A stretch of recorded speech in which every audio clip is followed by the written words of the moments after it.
Hello friends, welcome back to the channel Civil Vision Tune yourself. இன்னைக்கு நம்ம highway engineering in Gupta and Gupta objective book ஓட questions தான் வந்து continuation பார்க்க போறோம். Already 45 questions வந்து complete பண்ணிட்டோம். இன்னைக்கு வந்து 46th ல இருந்து ஸ்டார்ட் பண்ண போறோம். Let's begin. First questionல என்ன கேட்டிருக்காங்க அப்படினா select the correct statement. ஒரு ஆப்ஷன்ஸ் கொடுத்த கரெக்ட் ஸ்டேட்மெண்ட் எதுன்னு கேக்குறாங்க. ஃபர்ஸ்ட் வந்து இந்த நாலு ஆப்ஷனுக்கான டெஃபினிஷன் பார்க்கலாம். First one வந்து traffic volume. What does mean by traffic volume?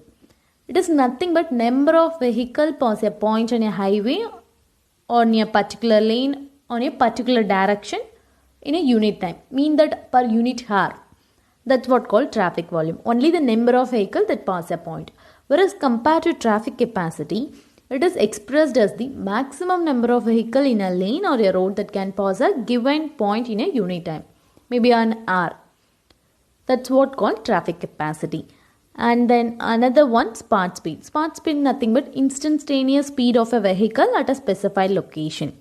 The last one, 98 percentile speed or design speed. It is the speed at or below which 98% of vehicles are moving and only 2% of vehicle exceeds that limit. That's what called 98 percentile speed, which is always more than the 85th percentile speed. And traffic capacity is nothing but maximum number of vehicle. From this, traffic capacity is more than the traffic volume is clearly mentioned. Therefore, correct answer for this one is option B. Traffic capacity should always be more than the traffic volume. Next one. 47th question என்ன கேட்டிருக்காங்க அப்படின்னா length of the vehicle affects. Length of the vehicle ஓட length வந்து என்னென்னலாம் affect பண்ணுன்னு கேட்குறாங்க. பார்த்தீங்க அப்படின்னா extra widening and radius of curve வந்து மெயினாக வந்து அஃபெக்ட் பண்ணும். எக்ஸ்ட்ரா வைடனிங் நம்ம ஆல்ரெடி பார்த்துருக்கோம். ப்ரீவியஸ் செஷனில் வந்து எக்ஸ்ட்ரா வைடனிங்கான ப்ராப்ளமே வந்து சால்வ் பண்ணியிருப்போம். எக்ஸ்ட்ரா வைடனிங் வந்து refers to additional width of the carriage way. அது வந்து எப்படியெல்லாம் நம்ம வந்து சப்டிவைட் பண்ணியிருப்போம் அப்படின்னா mechanical widening or off tracking and another one psychological widening, இந்த மாதிரி சப்டிவைட் பண்ணி எக்ஸ்ட்ரா வைடனிங் வந்து நம்ம கொடுத்துருப்போம். இப்போ லென்த் ஆஃப் த வெஹிக்கல் வந்து என்னென்னலாம் அஃபெக்ட் பண்ணுது அப்படின்னா இந்த மாதிரி எக்ஸ்ட்ரா வைடனிங்கும் அண்ட் ரேடியஸ் ஆஃப் கர்வ், இப்போ பெண்டில் இருக்க கர்வில் இருக்க அந்த ரேடியஸை வந்து அஃபெக்ட் பண்ணுது. இந்த கொஷனுக்கு கரெக்டான ஆன்சர் பார்த்தீங்க அப்படின்னா option B, extra width of pavement and minimum turning radius. Here இங்கே எக்ஸ்ட்ரா வித் அப்படிங்கிறது வந்து எக்ஸ்ட்ரா வைடனிங், ஓகேங்களா. Extra width the pavement and minimum turning radius. Correct answer for this one is option B. இப்போ வெஹிக்கிளோட வித்தை இதெல்லாம் affect பண்ணோம் அப்படின்னா பேமெண்ட்டோட with, shoulder, parking facilities இது எல்லாத்தையுமே வந்து அஃபெக்ட் பண்ணும். வெரிஸ் ஹைட் ஆஃப் வெஹிக்கிள் பார்த்தீங்க அப்படின்னா vertical clearance for the road, over bridge ஒரு எலக்ட்ரிக் லேன் இந்த மாதிரி இருக்கிற இடத்துல வந்து ஹைட் ஆஃப் த வெஹிக்கிள் வந்து அஃபெக்ட் பண்ணும். வெயிட் ஆஃப் வெஹிக்கிள் பார்த்துட்டிங்க அப்படின்னா பேமெண்ட்டோட திக்னஸை வந்து அஃபெக்ட் பண்ணும். ஏன்னா வந்து லோடு அதிகமாக பேமெண்ட்டோட திக்னஸ் வந்து பத்தலை அப்படின்னா நம்மளுக்கு லாட் ஆஃப் டிஃபிகல்ட்டிஸ் வந்து நம்ம ஃபேஸ் பண்ண வேண்டியது இருக்கும். பேமெண்ட்டில் பார்த்தீங்க அப்படின்னா உள்ளே இருக்க கல் வந்து வெளியே வந்துடும், இல்லைனா வந்து பெண்ட் ஆயிரும், டிப்ரெஷன் வந்து நடக்கும். ஸோ வந்து வெயிட் ஆஃப் த வெஹிக்கிளும் இதில் வந்து டேக்ஸ் பிளேஸ் ஆகுது. ஒரு வெஹிக்கிளை பொறுத்த வரைக்கும் length, width, height and weight of the vehicle வந்து நார்மலாக இருக்கிறத விட எக்ஸீட் ஆச்சு அப்படின்னா எல்லாமே வந்து பேமெண்ட்டை வந்து அஃபெக்ட் பண்ணும், ஓகேங்களா. இந்த கொஷின் பார்த்தீங்க அப்படின்னா extra width of pavement and minimum turning radius. Next one 48 one. The maximum width of vehicle as recommended by IRC is. ஆக்சுவலாக வந்து எவ்வளோ வித் வந்து ஐஆர்சி வந்து ரெக்கமெண்ட் பண்ணுறாங்க ஒரு வெஹிக்கலுக்கு மினிமமாக பார்த்தீங்க மேக்ஸிமமாக பார்த்தீங்க அப்படின்னா maximum dimension and weight of the vehicle by IRC பார்த்தோம் அப்படின்னா width which is equal to 2.44 metre and height பார்த்தீங்க அப்படின்னா 4.75 metre. Length of the vehicle which is nothing but 18 meter and weight which is equal to 52.2 tons. These are the specifications recommended by IRC for a vehicle. maximum width is nothing but 2.44 meter, height is 4.75 meter, and length of the vehicle is 18 meter, and weight is 52.2 tons. இந்த கொஷனுக்கு answer பார்த்தீங்க அப்படின்னா option B 2.44 meter. Next one, 49th question, desire lines are plotted in. எந்த மெத்தடில் வந்து desire lines வந்து plot பண்ணுவாங்க அப்படின்னு கேட்குறாங்க. ஃபர்ஸ்ட் ஆப்ஷன் பார்த்துக்கிட்டிங்க அப்படின்னா டிராஃபிக் வால்யூம் ஸ்டடீஸில் பொறுத்த வரைக்கும் எவ்வளோ நம்பர் ஆஃப் வெஹிக்கல்ஸ் வந்து ஒரு பர்டிகுலர் செக்ஷனை பர்டிகுலர் டைமில் கிராஸ் ஆகுது அப்படிங்கிறத பற்றி படிக்கிறதா வந்து டிராஃபிக் வால்யூம். இல்லை என்னென்ன மெத்தட்ஸ் எல்லாம் இன்வால்வ் ஆயிருக்குன்னு பார்த்தீங்க அப்படின்னா மேனுவலாக கவுண்ட் பண்ணுறது, ஆட்டோமேட்டிக் கவுண்டர்ஸ் வந்து ஃபிக்ஸ் பண்ணுறது, இல்லை அப்படின்னா மூவிங் கார் மெத்தட்ஸாக comes under traffic volume study. வேறு ஸ்பீட் ஸ்டடிஸ் பொறுத்த வரைக்கும் அது எதுக்கு யூஸ் பண்ணுவாங்க அப்படின்னா speed zone, traffic signals, regulatory signs and non passing zones, warning zones, இந்த மாதிரி ஜோன்ஸ் எல்லாமே எஸ்டாப்ளிஷ் பண்ண ஸ்பீட் ஸ்டடி வந்து யூஸ் பண்ணுவாங்க. அண்ட் தேர்ட் ஒன் பார்த்தீங்க அப்படின்னா ஒரு இடத்துல வந்து ஆக்சிடென்ட் நடக்குது அப்படின்னா அதை பற்றி டேட்டாஸ் கலெக்ட் பண்ணுறது, ரிப்போர்ட் ப்ரிப்பேர் பண்ணுறது, அதுக்கு ரெமிடியல் மெஷர்ஸ் கொடுக்கறது, ஆக்சிடெண்ட்டை பற்றி ஸ்டடி பண்ணுறது, இதெல்லாமே comes under accident studies. Whereas origin and destination ஸ்டடீஸுங்கிறது வந்து ஒரு 2 பாயிண்ட்டை ஒரு ஸ்ட்ரைட் லைன் மூலமாக கனெக்ட் பண்ணுறது, ஒரு பாயிண்ட்ஸை வந்து பிளாட் பண்ணுறது, இதை பற்றி படிக்கிறது தான் வந்து ஸ்டடி பண்ணுறது தான் வந்து ஆரிஜின் அண்ட் டெஸ்டினேஷன் ஸ்டடீஸாக. ஒரு லைனோட திக்னஸை வந்து நம்ம எஸ்டாப்ளிஷ் பண்ணுறது, வால்யூம் ஆஃப் தட் ரோடை வந்து ஷோ பண்ணுறது, இந்த மாதிரி எல்லாமே comes under origin and destination studies. இப்போ பார்த்தீங்க அப்படின்னா desire lines are plotted in origin and destination ஸ்டடீஸ்லாம் வந்து நம்ம பிளாட் பண்ண முடியும். And what are the methods available பார்த்தீங்க அப்படின்னா roadside interview method, license plate method, written postcard method, tag on car method, home interview method, which are comes under origin and destination studies. Okay, next one, 50th question, which one of the following methods is preferred for collecting origin and destination data for small area like mass business center and large intersection? இந்த மாதிரி இடத்துல வந்து என்ன method வந்து prefer பண்ணுவாங்க from origin and destination data use பண்ணி? Already நம்ம பார்த்தோம் இந்த எல்லா மெத்தட்ஸ் பற்றியும். நான் வந்து that what are the methods comes under origin and destination study நம்ம முன்னாடியே பார்த்துட்டோம். இப்போ இதுக்கான ஆன்சர் பார்த்தீங்க அப்படின்னா option B, licence plate method. ஒவ்வொரு மெத்தடை எக்ஸ்பிளைன் பண்ணோம் அப்படின்னா வீடியோ வந்து லென்த்தாக போயிட்டே இருக்கும். ஸோ வந்து நீங்கள் வாட் இஸ் வாட் அப்படிங்கிறது வந்து புக்கில் ரெஃபர் பண்ணிக்கோங்க. லைசன்ஸ் பிளேட் மெத்தட் யூஸ் பண்ணி ஒரு ஸ்மால் ஏரியாவுக்கு வந்து நம்ம வந்து டேட்டா வந்து ப்ரிப்பேர் பண்ண யூஸ் பண்ணுவாங்க. Okay, next one, 51st question, the highway movement shown in figure represent. ஆக்சுவலாக ஒரு டயக்ராம் கொடுத்துருக்காங்க, இது என்ன ரெப்ரசன்ட் பண்ணுதுன்னு கேட்குறாங்க. இந்த மூமெண்ட் வந்து represent weaving. The correct answer for this one is option D, weaving. வேறு டைவர்ஷனுங்கிறது வந்து எப்படி இருக்கும் அப்படின்னா இப்படி ஒரு ரூட் இருக்குது அப்படின்னா இந்த ரூட்லேருந்து டைவர்ட் ஆகி போகிறது தான் வந்து diversion. Merging is nothing but route வந்து ஒரு ரூட்டோட கனெக்ட் ஆகிறது. க்ராசிங்னா இந்த மாதிரி 2 ரூட் வந்து அதோட மீட் பண்ணுற பிளேஸ் தான் வந்து க்ராசிங். இந்த மாதிரி வந்து ஹைவே மூமெண்ட்டை வந்து சப்டிவைட் பண்ணியிருக்காங்க. இப்போது இந்த டயக்ராம் வந்து என்ன ரெப்ரசன்ட் பண்ணுது அப்படின்னா வீவிங் வந்து ரெப்ரசன்ட் பண்ணுது. Next one, 52nd question, the diagram which shows the approximate path of the vehicles and pedestrians involved in accident. இதுக்கான ஆன்சர் பார்த்தீங்க அப்படின்னா option D, collision diagram. Correct answer for this one is option D. Collision டயக்ராம்ங்கிறது என்ன அப்படின்னா details of accident location, அந்த லொக்கேஷனோட details கொடுக்கறது. And also show the approximate path of the vehicles and pedestrians involve in the accident. And also other objects with which in vehicle have collided. இதை பற்றி டீட்டெயிலாக சொல்கிறது தான் வந்து collision diagram. Correct answer option D. Next one, 53rd question, with increase in speed of the traffic stream, the minimum spacing of the vehicle கேட்குறாங்க. minimum spacing of the vehicle வந்து increase ஆகும். correct answer option A. next one, 54th one, traffic volume is equal to, முன்னாடி நம்ம பார்த்தோம் what is traffic volume, traffic capacity. Traffic volume ங்கிறது number of vehicle crossing a particular point in a particular direction per unit time or unit hour னு பார்த்தோம். இப்போ வந்து இந்த traffic volume வந்து எதுக்கு ஈக்குவல் அப்படின்னு கேட்குறாங்க.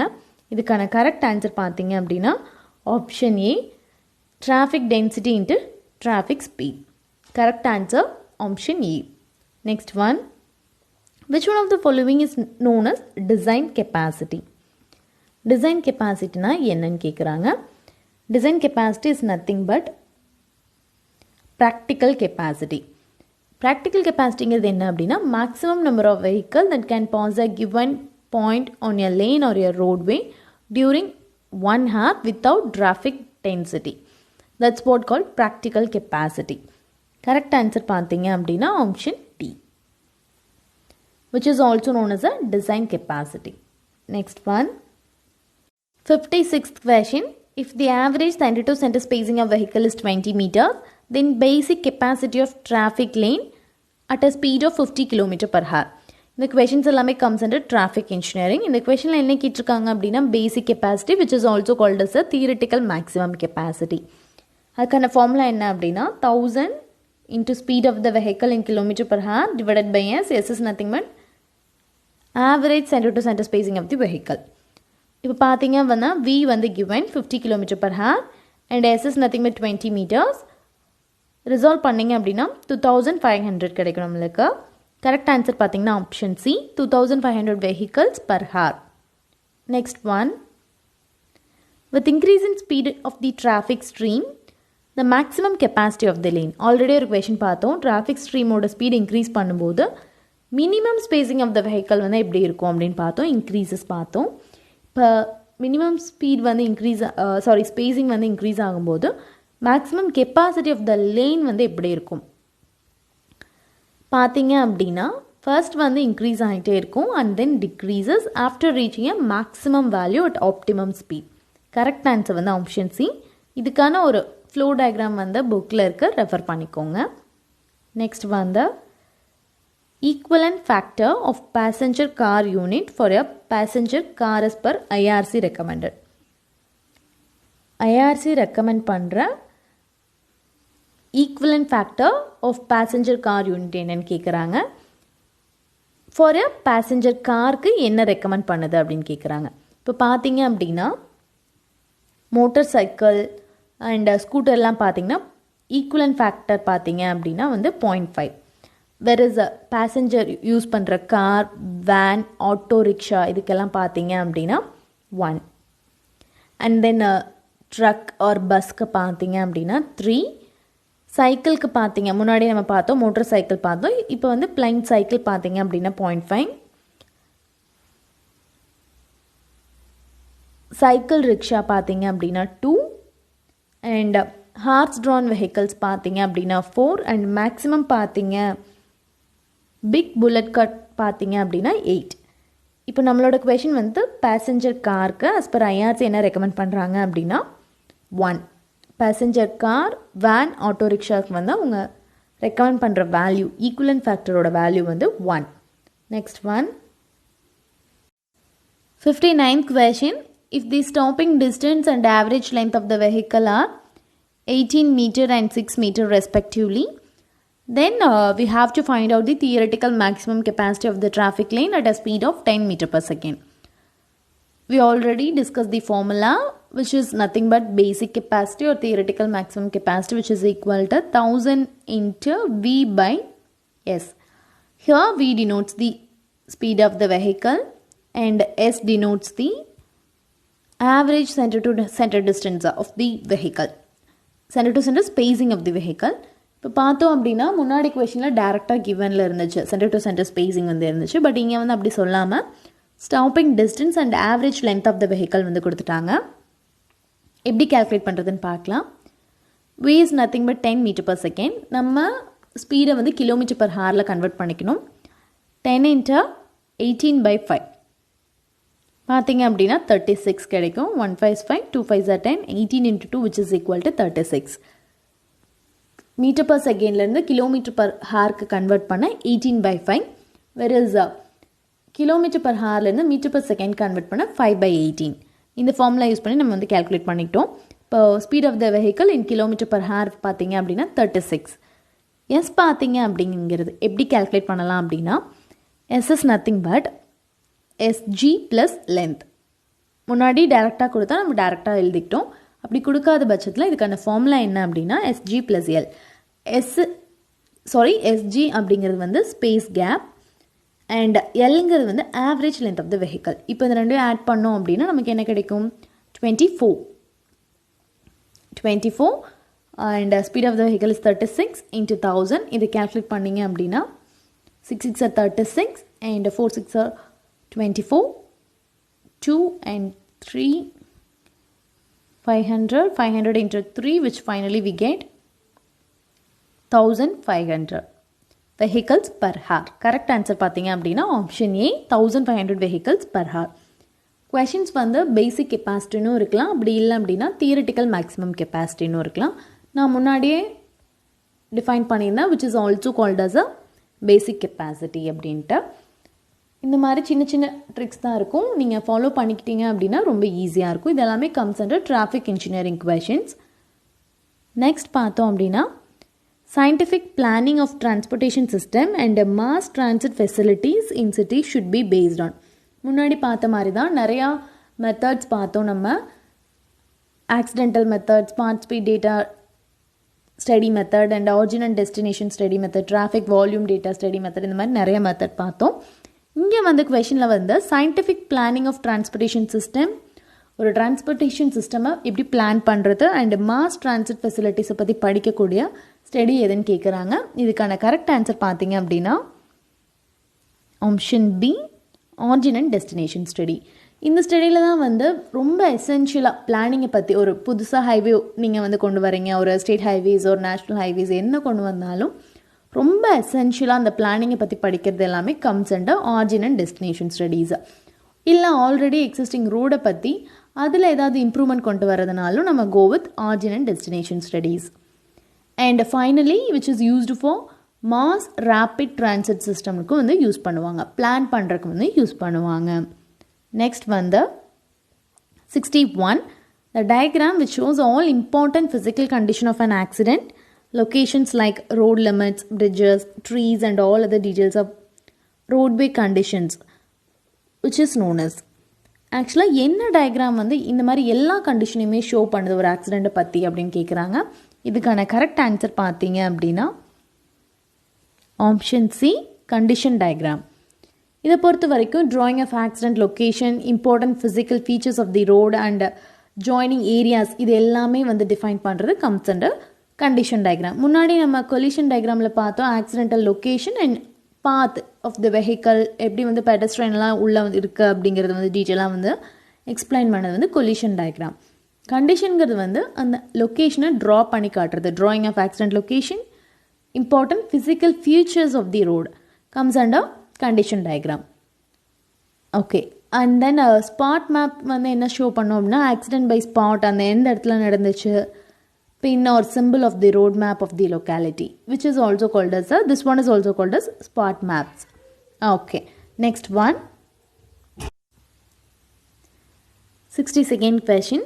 When the speed of the traffic flow becomes 0, இப்போ சிக்னல் ஓப்பன் பண்ணிட்டாங்க அப்படின்னா டிராஃபிக் வந்து ஃப்ளோ வந்து ஸ்டார்ட் ஆகிடும். வென் சிக்னல் வந்து போட்டுட்டாங்க அப்படின்னா டிராஃபிக் ஃப்ளோ வந்து 0 ஆகிடும். அப்போ என்ன ஆகும் அப்படின்னா டிராஃபிக் டென்சிட்டி வந்து மேக்ஸிமமாக போகும், அதே சேம் டைம் டிராஃபிக் வால்யூம் வந்து 0 ஆகும். இதுக்கான correct answer option A, traffic volume density attains maximum value whereas traffic volume becomes 0. Density which is nothing but mass by volume, density அதிகமாகும் போது வால்யூம் வந்து டிக்ரீஸ் ஆகும், மேக்ஸிமம் அட்டைன் பண்ணும்போது volume வந்து 0வாக இருக்கும். Correct answer option A. Next one 63rd one. On a right angle road intersection with two-way traffic, the total number of conflicts point. இந்த மாதிரி நிறையா டயக்ராம்ஸ் வந்து இருக்குது, நீங்கள் அதுக்கான வேல்யூஸ் வந்து படிச்சுக்கோங்க.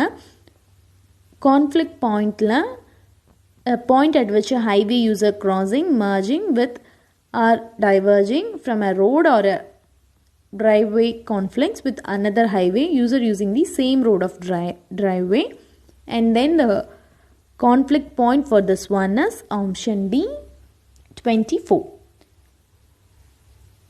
ஒரு ஸ்டாண்டர்ட் வேல்யூ எல்லா மாதிரி இருக்கக்கூடிய கான்ஃப்ளிக்ட் பாயிண்ட்ஸ்க்கும் நீங்கள் வந்து பார்த்துக்கோங்க. on a right angle road intersection with two-way traffic, இந்த மாதிரி இருக்கும் உங்களோட டிராஃபிக் இது இந்த மாதிரி டூ வே இன்டர்செக்ஷனில் வந்து பார்த்தீங்க அப்படின்னா இந்த மாதிரி ஃப்ளோஸ் இருக்கும். போவாங்க, இந்த மாதிரி ஃப்ளோஸ் இருக்கும். ஸோ இந்த மாதிரி இருக்கும்போது எத்தனை கான்ஃப்ளிக்ட் பாயிண்ட்ஸ் அக்கர் ஆகும் அப்படின்னா 24. கான்ஃப்ளிக்ட் பாயிண்ட்ங்கிறது வந்து nothing but a point at which a highway user crossing, merging with or diverging from a road or driveway conflicts with another highway user using the same road of driveway. This is nothing but conflict point. Right angle road intersection பார்த்தீங்க அப்படின்னா 24 conflict points இருக்கும். Next one.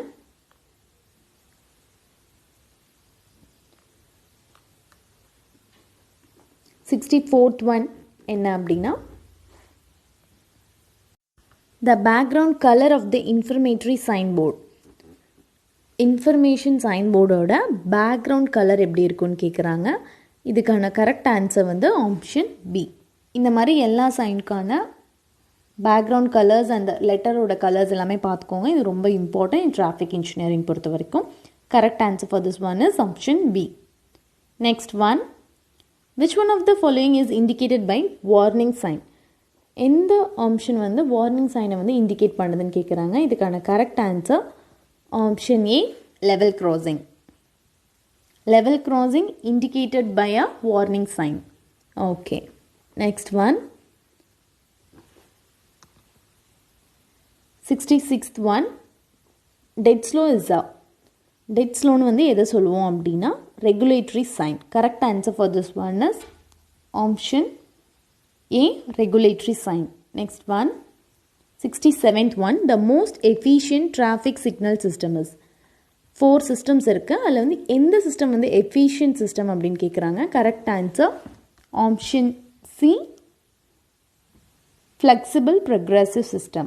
Option C, flexible progressive system. Flexible progressive system பொறுத்த வரைக்கும் வந்து sensors வந்து use பண்ணியிருப்பாங்க. ஆட்டோமேட்டிக்காக வந்து வெஹிக்கல் வந்து அரைவல் அண்ட் டிபார்ச்சர் இந்த ரெண்டையுமே வந்து சென்சார் மூலமாக ஆட்டோமேட்டிக்காக வந்து டிடெக்ட் பண்ணக்கூடியது. ஸோ வந்து most efficient traffic signal system பார்த்தீங்க அப்படின்னா flexible progressive system. Next one. 68 one. The provision of traffic signals at intersections. இதுக்கான correct answer option C, reduces right angle collisions but may increase rear end collisions. Correct answer option C. Next one. 69th one. Select the incorrect statement. 4 options கொடுத்திருக்காங்க. இல்லை incorrect statement எதுன்னு கேட்குறாங்க. இதுக்கான correct answer பார்த்தீங்க அப்படின்னா option B. ஆக்சுவலாக வந்து நம்ம ரெட் சிம்பிள் வந்து எதுக்காக யூஸ் பண்ணுவோம் அப்படின்னா ரெட் சிக்னல் வந்து எதுக்காக யூஸ் பண்ணுவோம் அப்படின்னா ஸ்டாப் பண்ணுறதுக்காக. க்ரீன் வந்து மூமெண்ட், நம்ம ஸ்டார்ட் பண்ணலாம் கிளம்பலாம் அப்படிங்கிறதுக்காக க்ரீன். எல்லோ வந்து ப்ரொசீட், நீங்கள் வந்து ரெடியாக இருங்க அப்படின்னு மீன் பண்ணுறது வந்து எல்லோ. ரெட் போட்டாங்க அப்படின்னா சிக்னலில் ஸ்டாப் பண்ணிக்கணும். க்ரீனாக வந்து நம்ம மூவ் பண்ண ஸ்டார்ட் பண்ணலாம். எல்லோ அப்படின்னா நீங்கள் ரெடியாக இருங்க அப்படின்னு சொல்கிறது தான் வந்து proceed. That's what called yellow colour. இங்கே பார்த்தீங்க அப்படின்னா இங்கே மிஸ்டேக் இருக்கு. Green for go. The time of signal is the sum of stop and clearance intervals for the cross flow. Actually, இதுதான் வந்து wrong one. Stop or red time of signal is the sum of go and clearance intervals for the cross flow. Correct. Third பார்த்தீங்கன்னா clearance time is generally 3 to 5 seconds. The cycle length is normally 40 to 60 seconds for 2 phase signals. Wrong answer வந்து option B. Next one. The centerline markings are used for. Centre line markings வந்து எதுக்காக use பண்ணுவாங்க அப்படின்னா used to roadways meant for 2-way traffic. இப்போ 2 இடத்துல வந்து traffic, ஒரு single லேனில் 2 சைட்லேயும் வந்து டிராஃபிக் இருக்குது அப்படின்னா அதை வந்து மென்ஷன் பண்ணுறதுக்காக நம்ம வந்து சென்ட்ரலைன் மார்க்கிங்ஸ் வந்து யூஸ் பண்ணுவோம். Centre line markings are used to roadways meant for 2-way traffic. Single லேன்லையோ இல்லை டபுள் லேன்லையோ 2-way டிராஃபிக் இருக்குது அப்படின்னா அதை மென்ஷன் பண்ணுறதுக்காக தான் நம்ம வந்து சென்ட்ரல் லைன் மார்க்கிங்ஸ் வந்து போகிறோம். Correct answer option B. Next one. 71st question. The particular places where the pedestrians are to cross the pavements are properly marked by pavement marking, which is known as. இதுக்கான correct answer வந்து option C cross walk lines. நம்ம ரோட்டில் பார்த்துருப்போம், ஒரு 6 மீட்டருக்கு வந்து அந்த lines வந்து போட்டிருப்பாங்க. அது எதுக்காக யூஸ் பண்ணுறாங்க அப்படின்னா, the particular place where pedestrians are to cross the pavement or properly marked by pavement marking, which is known as cross walk lines. Next one, 72nd question. என்ன சொல்லியிருக்காங்க அப்படின்னா, which one of the following shows skewed and staggered form of intersection? இதுக்கான correct answer பார்த்தீங்க அப்படின்னா option D, which one shows the skewed and staggered form of intersection. cross symbol வந்து என்ன indicate பண்ணுது அப்படின்னா scissor or skewed cross. reversal of y வந்து skewed junction, and then the option B shows the staggered junction. இங்கே வந்து question வந்து skewed and staggered junction, இதோட combination தான் நம்மளோட ஆன்சராக இருக்கணும். Correct answer option D.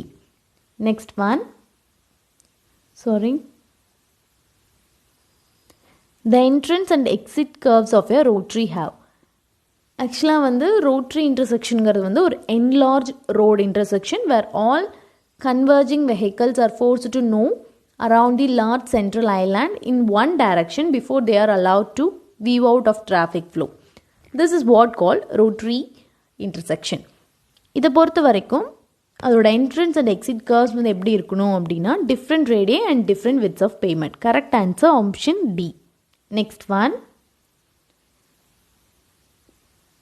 74th one, when two equally important roads cross roughly at right angles, the suitable shape of central islanders. பார்த்தீங்க அப்படின்னா கரெக்ட் ஆன்சர் ஆப்ஷன் ஏ circular. ரெண்டு equally important roads வந்து ஒரு ரஃபாக ரைட் ஆங்கிளில் கிராஸ் ஆகுது அப்படின்னா அந்த இடத்துல க்ரியேட் ஆகக்கூடிய ஷேப் வந்து எப்படி இருக்கும் அப்படின்னா ஒரு சர்க்குலர் ஷேப்பில் இருக்கும்.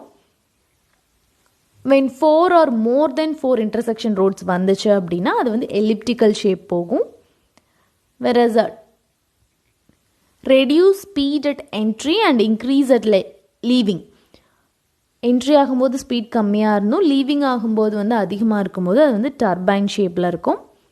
டேஞ்சண்ட்டுங்க வந்து ஒன் ரோட் மட்டும் இம்பார்ட்டண்ட்டாக இருக்கும்போது நம்மளோட ஐலாண்டோட ஷேப் வந்து டேஞ்சண்ட்டாக இருக்கும். இங்கே பார்த்தீங்க அப்படின்னா 2 ஈக்குவலி இம்பார்ட்டன்ட் ரோட்ஸ் வந்து ரஃபாக கிராஸ் ஆகும்போது உள்ளே டெவலப் ஆகக்கூடிய ஷேப் வந்து சர்க்குலர். கரெக்ட் ஆன்சர் ஆப்ஷன் ஏ.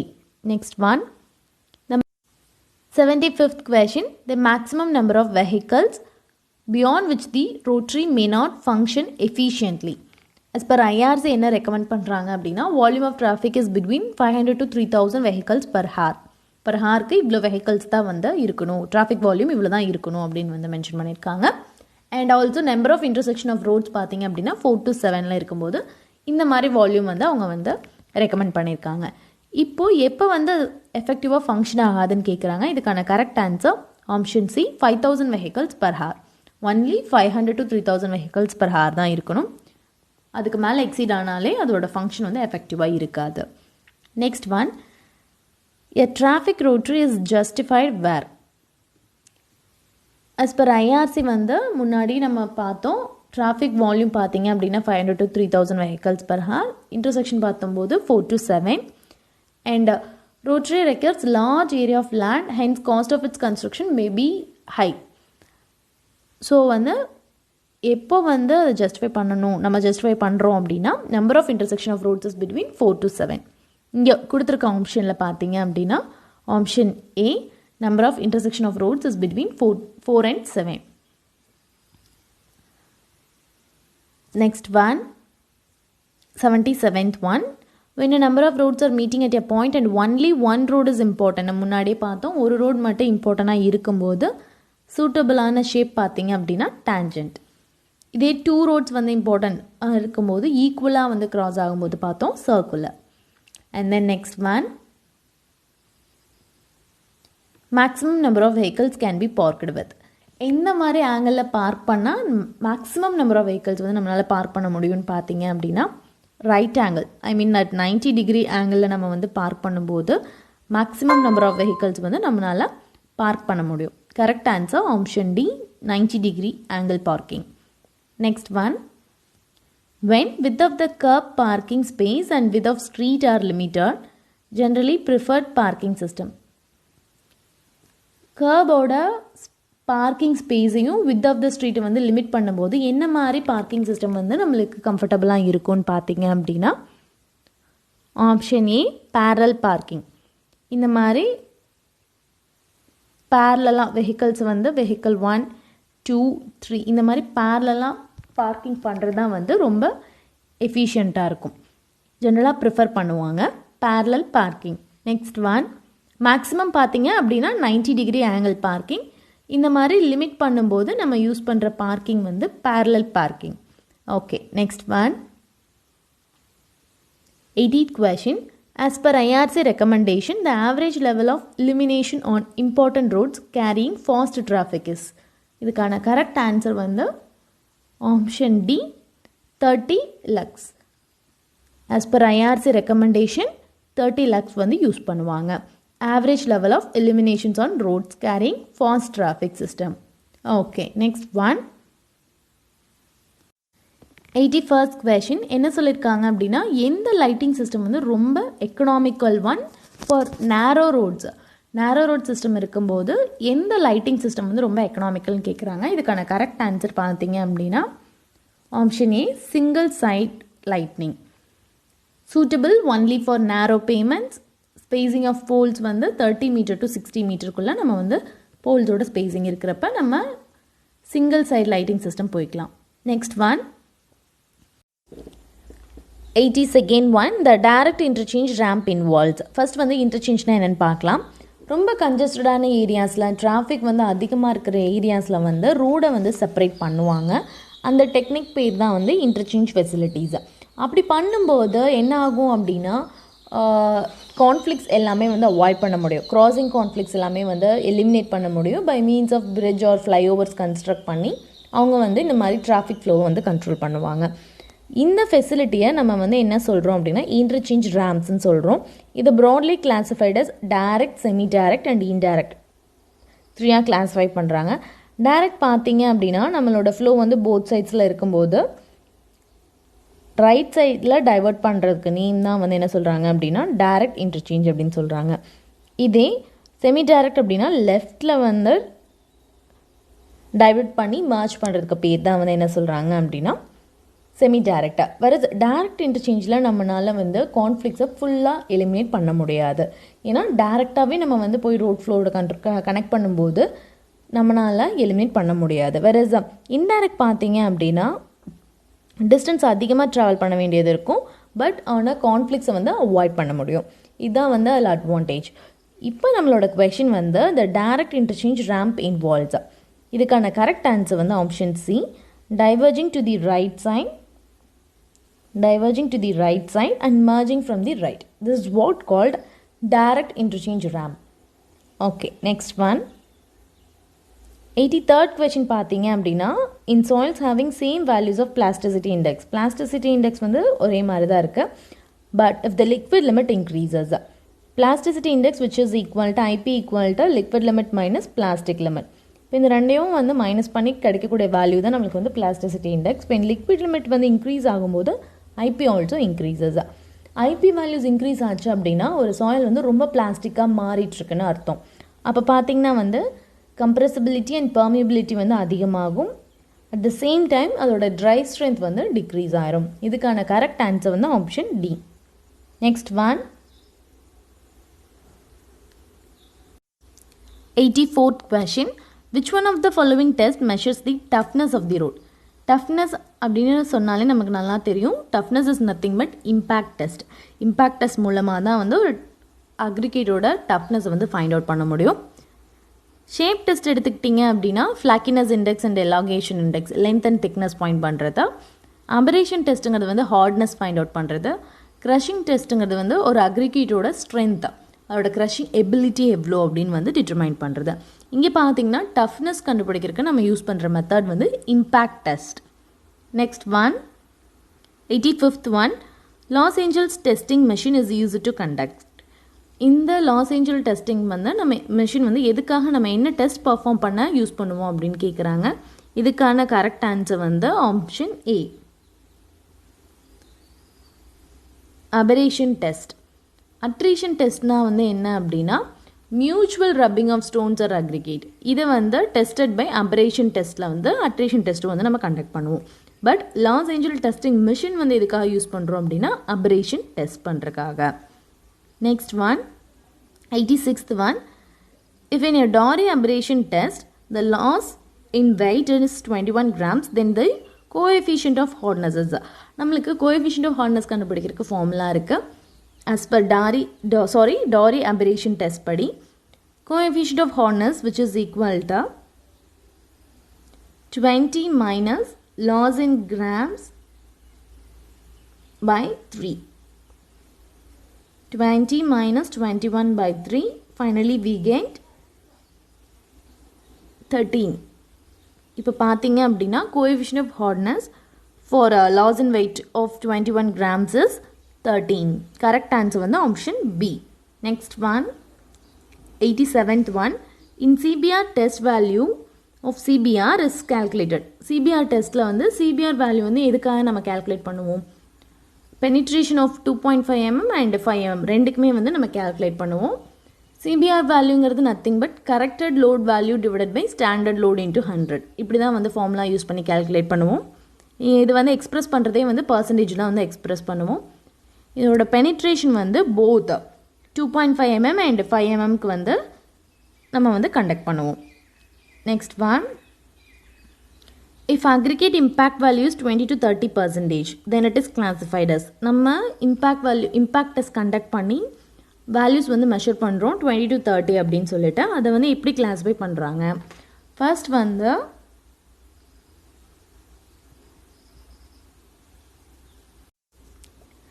இம்பேக்ட் டெஸ்ட் வந்து எப்படி பெர்ஃபார்ம் பண்ணுவாங்க அப்படின்னா அக்ரிகேட்டோட ஸ்பெசிமன் வந்து 10 to 12.5 mm வந்து எடுத்துகிட்டு 3 லேயர்ஸாக ஃபில் பண்ணி ஒவ்வொரு லேயரையும் வந்து டேம்பர் பண்ணி வச்சுக்குவாங்க. 3 லேயர்ஸாக வந்து டேம்பர் பண்ணும்போது 25 ப்ளோஸ் வந்து கொடுப்பாங்க. அப்படி கொடுக்கும்போது அதோட வெயிட் வந்து நோட் பண்ணிக்குவாங்க. Considered as W1. அந்த சாம்பிளை வந்து இம்பேக்ட் டெஸ்ட் அப்பேரட்டஸ்க்கு ட்ரான்ஸ்ஃபர் பண்ணி காம்பேக்ட் பண்ணுவாங்க 25 டைம்ஸாக பண்ணிவிட்டு ஹேமரை வந்து ஃப்ரீயாக ட்ராப் பண்ணுவாங்க. 38 சென்டிமீட்டர் வந்து ஹைட் ஆஃப் ஃபால்லேருந்து அது ஹேமர் வந்து ட்ராப் ஆகும். இந்த மாதிரி 15 ஃப்ளோஸ் வந்து கொடுப்பாங்க. 15 ப்ளோஸ்க்கு அப்புறம் அந்த அக்ரிகேட் வந்து எப்படி இருக்கும் அப்படின்னா ஃபைனர் தென் 2.36 mm சைஸை விட ஃபைனாக இருக்கும். அதை எடுத்து வெயிட் பண்ணிக்குவாங்க. இந்த வெயிட் ரெண்டையும் டிவைட் பண்ணி ஃபைனல் நம்மளுக்கு கிடைக்கக்கூடிய ஆன்சர் தான் வந்து இம்பேக்ட் வேல்யூ. இம்பேக்ட் வேல்யூ வந்து லெஸ் தென் 10% இருந்துச்சு அப்படின்னா எக்ஸப்ஷனலி ஸ்ட்ராங் அப்படின்னு வந்து டினோட் பண்ணுவாங்க. 10 to எக்ஸப்ஷனலி ஸ்ட்ராங், 10 to 20% இருந்துச்சு அப்படின்னா ஸ்ட்ராங், அண்ட் 20 to 30% இருந்துச்சு அப்படின்னா சாட்டிஸ்ஃபேக்ட்ரி ஃபார் ரோட் கன்ஸ்ட்ரக்ஷன். இப்போ நம்மளோட கொஷனில் வந்து aggregate impact value 20 to 30%, then it is classified as satisfactory for road construction or road surfacing. Correct answer option C. For surface or wearing codes should not be more than 30%. நம்மளோட ஃபைனலாக கிடைக்கக்கூடிய இந்த impact value 30% மேலே போயிடக்கூடாது. Base கோர்ஸாக இருந்தால் நம்ம வந்து 45% வரைக்கும் அலோவ் பண்ணலாம். இப்போ நீங்கள் பேமெண்ட் போடுறீங்க அப்படின்னா subgrade course, base course, wearing course or surface course இந்த மாதிரி ஒவ்வொரு லேயராக நீங்கள் வந்து அக்ரிகேட்ஸ் வந்து ஃபில் பண்ணுவீங்க. அப்படி பண்ணும்போது surface top layer surface or wearing course கொடுக்கும்போது அக்ரிகேட்டோட impact value should not be more than 30%. Base கோர்ஸில் கொடுக்கும்போது நம்ம 45% வரைக்கும் நம்ம வந்து அலோவ் பண்ணிக்கலாம் அக்ரிகேட்டோட value, impact value. Okay, next one 89th one. The maximum allowable Los Angeles aberration value for a high quality surface course. நம்ம முன்னாடி இம்பேக்ட் வேல்யூக்கு பார்த்தோம். இம்பேக்ட் டெஸ்ட்டில் வந்து சர்ஃபேஸ் கோர்ஸ்க்கான வேல்யூ வந்து 30% அண்ட் பேஸ் கோர்ஸ்க்கு வந்து 45%. பட் அபரேஷன் வேல்யூவில் சர்ஃபேஸ் கோர்ஸ் ஆர் வியரிங் கோர்ஸ்க்கு வந்து சேம் வேல்யூ தான் up to 30%. Whereas base course பார்த்தீங்க அப்படின்னா அப் டு 50% வரைக்கும் அலோவ் பண்ணுறாங்க. இதுக்கான correct answer option C 30%. Next one, percentage of free carbon in bitumen. First வந்து பிட்டுமன் வந்து எப்படி எக்ஸ்ட்ராக்ட் பண்ணுறாங்க அப்படின்னா destructive distillation of crude petroleum comes under tar. தாருங்கிறது ஒரு விஸ்காஸ் பிளாக் லிக்விட். அது எதுலேருந்து டிரைவ் பண்ணுறாங்க அப்படின்னா destructive distillation of crude petroleum in absence of air. இப்படி பண்ணும்போது அதில் அதிகமான கார்பன் கண்டென்ட் இருக்கும் when compared to bitumen. Bitumen வந்து எப்படி அப்டைன் ஆகுது அப்படின்னா fractional distillation of crude petroleum in presence of air. It have less free carbon content when compared to tar. இதுக்கான correct answer option B, less than that in tar. Next one. Sorry. Answer mark ஆயிருக்கு. 91st question. The ductility value of bitumen for suitability in road construction should not be less than. First வந்து ductility test வந்து எதில் பண்ணுவாங்க அப்படின்னா briquette apparatusல வந்து பண்ணுவாங்க. அப்படி பண்ணும்போது புல் பண்ணுவாங்க, ரெண்டு டைரக்ஷன்லையும் வந்து புல் பண்ணும்போது எவ்வளோ தூரம் வந்து எலாங்கேட் ஆகுது அப்படிங்கிறத மெஷர் பண்ணுறது தான் ductility. Ductility is a measure of elasticity of a bitumen. It is expressed as the distance in centimeter to which the standard briquette of bitumen can be stretched before the thread ball. இப்படி பண்ணும்போது நம்ம அதோட எலாஸ்டிசிட்டியை measure பண்ணுறதுக்கு பேர் தான் வந்து ductility. Ductility value வந்து பிட்டுமனுக்கு வந்து varies from 5 to 100 centimetre. Satisfactory performance பார்த்தீங்க அப்படின்னா should not be less than 50 centimetre. Road கன்ஸ்ட்ரக்ஷனுக்கு வந்து should not be less than 50 centimetre. Correct answer option C. Next one, 92nd question. The maximum limit of water absorption for aggregate suitable for road construction. As per IRC recommend பண்ணுறது water absorption shall not be more than 0.6% for road construction. Correct answer option B. Next one. Which one of the following represent the hardest grade of bitumen? Hardest grade bitumen கேட்டிருக்காங்க. இதுக்கான correct answer வந்து option A 30/40. ஆக்சுவலாக வந்து hardness or softness of bitumen வந்து எப்படி measure பண்ணுவாங்க அப்படின்னா by means of penetration test conduct பண்ணி தான் வந்து மெஷர் பண்ணுவாங்க. இன் எம்எம்மில் வந்து மெஷர் பண்ணுவாங்க. அந்த நீடில் வந்து அட்டாச் பண்ணியிருப்பாங்க, அதை வந்து பெனிட்ரேட் பண்ண அலோவ் பண்ணுவாங்க 5 seconds. அது எவ்வளோ தூரம் பெனிட்ரேட் ஆகுதோ அதை பொறுத்து அதுக்கான கிரேடை வந்து ஃபிக்ஸ் பண்ணுவாங்க. வேல்யூஸ் கம்மியாக பெனிட்ரேஷனோட வேல்யூஸ் வந்து கம்மியாக கிரேட் ஆஃப் கான்க்ரீட் வந்து ஹார்ட் ஆகிக்கிட்டே இருக்கும். இப்போ பார்த்தீங்க அப்படின்னா ஹார்டஸ்ட் கிரேட் ஆஃப் பிட்டுமன் பார்த்தீங்கன்னா option A 30/40. Next one, penetration test on bitumen is used for determining it's. நம்ம பெனிட்ரேஷன் டெஸ்ட் பண்ணி என்ன கண்டுபிடிக்கிறோம்? முன்னாடி பார்த்தோம் கிரேட் தான் வந்து ஹார்டஸ்ட் கிரேட் ஆஃப் பிட்டுமன் வந்து எப்படி ஃபைண்ட் அவுட் பண்ணுவோம்னா பெனிட்ரேஷன் டெஸ்ட் மூலமாக. இதுக்கான கரெக்ட் ஆன்சர் வந்து option A. Next one, 95th question. Bitumen of grade 80/100 means. நம்மளுக்கு முன்னாடி பார்த்தோம் ஹார்டஸ்ட் கிரேட் வந்து 30/40 பார்த்தோம். இப்போ வந்து ஜென்ரலாக கிரேட் வந்து 80/100 அப்படின்னா என்ன மீன் பண்ணுது அப்படின்னு கேட்குறாங்க. கிரேட்னாலே நம்ம முன்னாடி சொன்ன மாதிரி பெனிட்ரேஷன் வேல்யூ தான். பெனிட்ரேஷன் டெஸ்ட் கண்டக்ட் பண்ணி கால்குலேட் பண்ணுவோம். இதோட வேல்யூஸ் எல்லாமே வந்து எம்எம்மில் நமக்கு கிடைக்கும். அந்த நீடில்ஸ் எல்லாமே வந்து எம்எம்மில் இருக்கும். இப்போ பார்த்தீங்க அப்படின்னா 80/100ங்கிறது வந்து 8 to 10 mm. The penetration value is vary from 8 to 10 mm. இதுக்கான கரெக்ட் ஆன்சர் வந்து option C. Its penetration value is 8 to 10 mm. இதை மெஷர் பண்ணுற மெத்தட் பேர் வந்து penetration test.